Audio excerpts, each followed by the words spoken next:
গাড়ি পার্কিং নিয়ে গন্ডগোলের জেরে হামলা, আইনজীবীর গলায় ধারালো অস্ত্রের কোপ। দমদম রোডের আবাসনে ঘটেছে এই ঘটনায় অভিযুক্তকে গ্রেফতার করেছে পুলিশ। অভিযুক্ত আবার প্রাক্তন স্কুল শিক্ষক। আবাসনে গাড়ি পার্কিং ঘিরে গন্ডগোল। কথা বলবো অনুপ আমাদের প্রতিনিধির সঙ্গে। অনুপ, সামান্য গাড়ি পার্কিং ঘিরে বচসার, তার জেরে এরকম রক্তারক্তি কাণ্ড, তাও কিনা আবার প্রাক্তন স্কুল শিক্ষক, তার হাতে উঠলো ধারালো অস্ত্র। কি ঘটেছিল?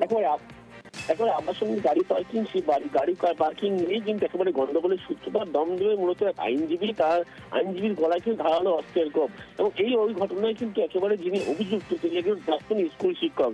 আবাসিক না হোক আবাসনের ভিতরে গাড়ি পার্কিং এর অভিযোগ, আবাসিকরা এই নিয়ে কিন্তু আপত্তি জানানো, বিবাদের গন্ডগোলের সূত্রপাত হয়।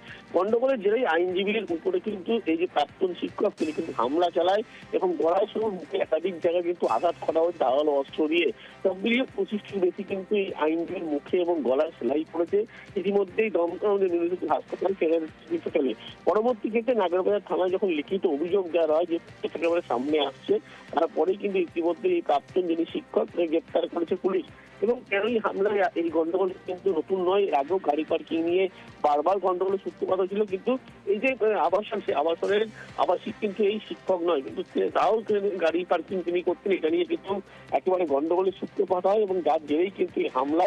এবং ইতিমধ্যেই পুলিশের পক্ষ থেকে সেই প্রাক্তন শিক্ষক তাকে গ্রেপ্তার করা হয়েছে, আজকে ব্যারাক কোর্টে পেশ করা হবে। ধন্যবাদ অনুপ।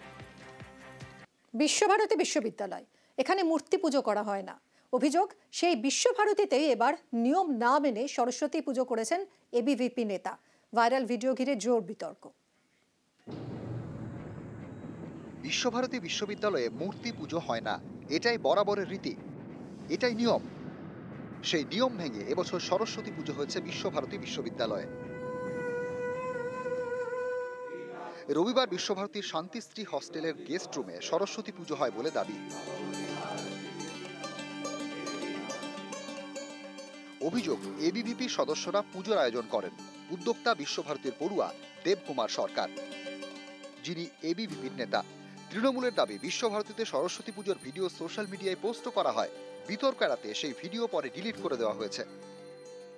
বিশ্বভারতী বিশ্ববিদ্যালয় আর 5টা বিশ্ববিদ্যালয় বা কলেজের মতো নয়, এটা হচ্ছে ব্রহ্মাশ্রম।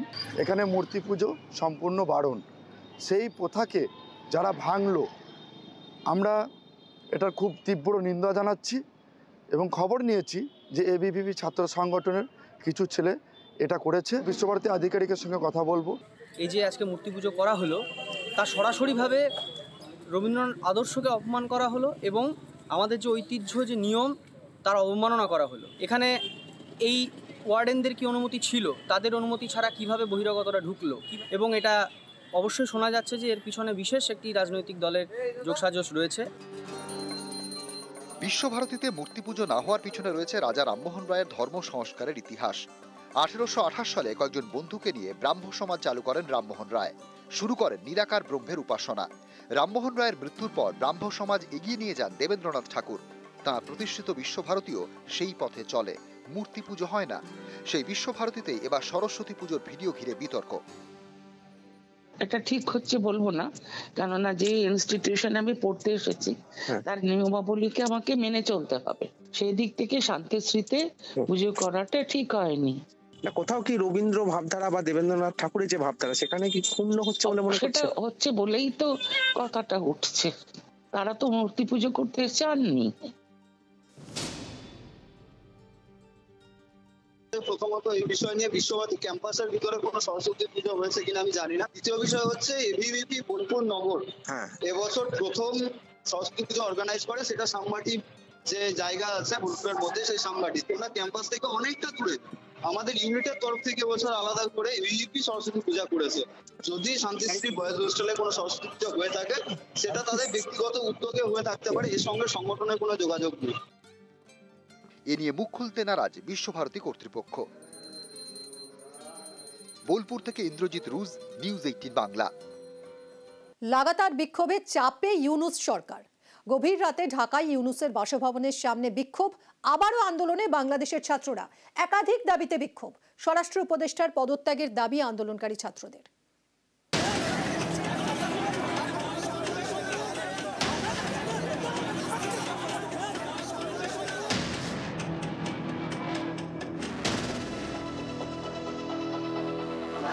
কয়েকদিন ধরেই ফের উত্তপ্ত ঢাকা। আবারও আন্দোলনে ছাত্ররা।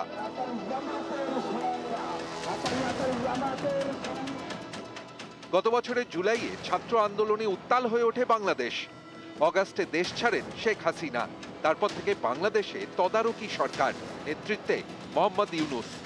এবার সেই ইউনূস সরকারের বিরুদ্ধেই ঢাকার রাজপথে ছাত্ররা।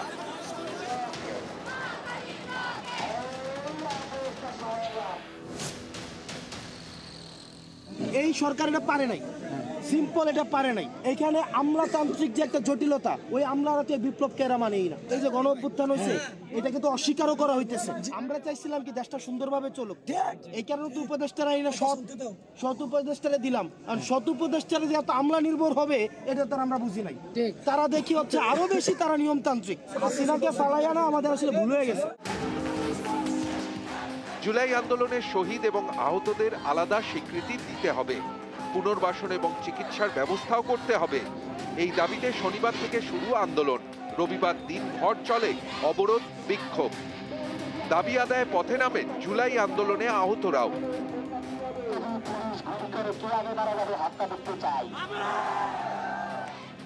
রবিবার রাতে মোহাম্মদ ইউনূসের বাসভবন যমুনার দিকে রওনা দেন বিক্ষোভকারী ছাত্ররা। শাহবাগ এলাকায় তাদের বাধা দেয় পুলিশ, কিন্তু রুখতে পারেনি। ব্যারিকেড ভেঙে ইউনূসের বাড়ির সামনে পৌঁছে যান বিক্ষোভকারী ছাত্ররা। ছাত্রদের এও দাবি, তিতুমীর কলেজকে বিশ্ববিদ্যালয় করতে হবে। সমস্ত দাবি পূরণের জন্য ইউনূস সরকারকে ডেডলাইন বেঁধে দিয়েছেন বিক্ষোভকারী ছাত্ররা। সময়ের মধ্যে কাজ না হলে বড়সড় আন্দোলনের হুঁশিয়ারিও দিয়েছেন তারা। 20 ফেব্রুয়ারির মধ্যে তারা যদি রূপরেখা না দেয়, 21 ফেব্রুয়ারি শত শত শহীদ পরিবার এবং আহতদেরকে সাথে নিয়ে ইন্টারিম, সুশীল, আর্মি, নেভি এই আওয়ামী সরকারের বিরুদ্ধে আমরা সর্বাত্মক আন্দোলনের ঘোষণা করব। আমাদেরকে সচিবালয়ে নিয়ে যান, চুরি স্বরাষ্ট্র উপদেষ্টার কাছে পৌঁছে দেন, আর নইলে আমাদেরকে এখন পিটান। এই সুশীল জাউরমির অংশ হিসেবে তাদের জন্য এবার নিছি লাল চুরি। কথা না শুনলে লইয়ে যাবো লাল শাড়ি। কারণ দুইটা, দূর থেকে লাল কালার বেশি দেখা যায়। স্বরাষ্ট্র উপদেষ্টা তো বৃদ্ধ মানুষ, দূর থেকে অন্য কালার দেখবে না। লাল চুরি দেখে যদি তার মধ্যে একটু ভিতরে খাল থাকে, শত শত শহীদের রক্ত লাল, সেই লাল রক্তে রঞ্জিত। যেহেতু পতাকায় ওনাদের হয় না, সেই লাল রক্তে রঞ্জিত চুরিতে যদি ওনাদের হয়, তাই ওনাদের জন্য চুরি নিয়ে এসেছি। লাগাতার বিক্ষোভে বেজায় চাপে ইউনূস সরকার। ক্ষোভ সামাল দেওয়া দূরের কথা, সরকার চালানোই এখন মোহাম্মদ ইউনূসের কাছে বড় চ্যালেঞ্জ। এমনই মনে করছে আন্তর্জাতিক সংস্থা ইন্টারন্যাশনাল ক্রাইসিস গ্রুপ বা আইসিজি। তাদের মতে গণতান্ত্রিক উত্তরণে এখন উভয় সংকটে বাংলাদেশ। বাংলাদেশের তদারকি সরকারের মধুচন্দ্রিমা এখন পুরোপুরি শেষ। রাজনৈতিক দলগুলো ও অন্যান্য গুরুত্বপূর্ণ পক্ষ সংস্কার নিয়ে দরাদরি করছে, ভোট করানোর জন্য মরিয়া হয়ে উঠেছে। এর জেরে ইউনূস সরকারের উপর এবছর রাজনৈতিক চ্যালেঞ্জ আরও বাড়তে পারে। যদি নির্বাচন প্রক্রিয়া দেরি হয়, যদি সংস্কার আলাপ আলোচনা দীর্ঘায়িত হয়, তাহলে সেই স্বৈরাচার সুযোগ পেয়ে যাবে আবার দেশের মানুষের কাঁধে চেপে বসার। নিউজ 18 বাংলা। পাকিস্তানের সঙ্গে বাংলাদেশের এখন মাখো মাখো সম্পর্ক। এবার খালেদা জিয়াকে চিঠি পাকিস্তানের প্রধানমন্ত্রীর। চিঠিতে খালেদার দ্রুত আরোগ্য কামনা করেছেন শেহবাজ শরীফ। এর আগে গত ডিসেম্বরে মিশরে মুখোমুখি হন শরীফ ইউনূস।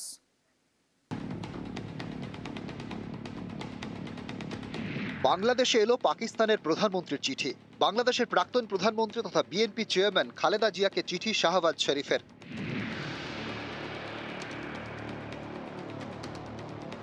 গত 31শে জানুয়ারি খালেদার উদ্দেশ্যে চিঠি লেখেন শাহবাজ শরীফ।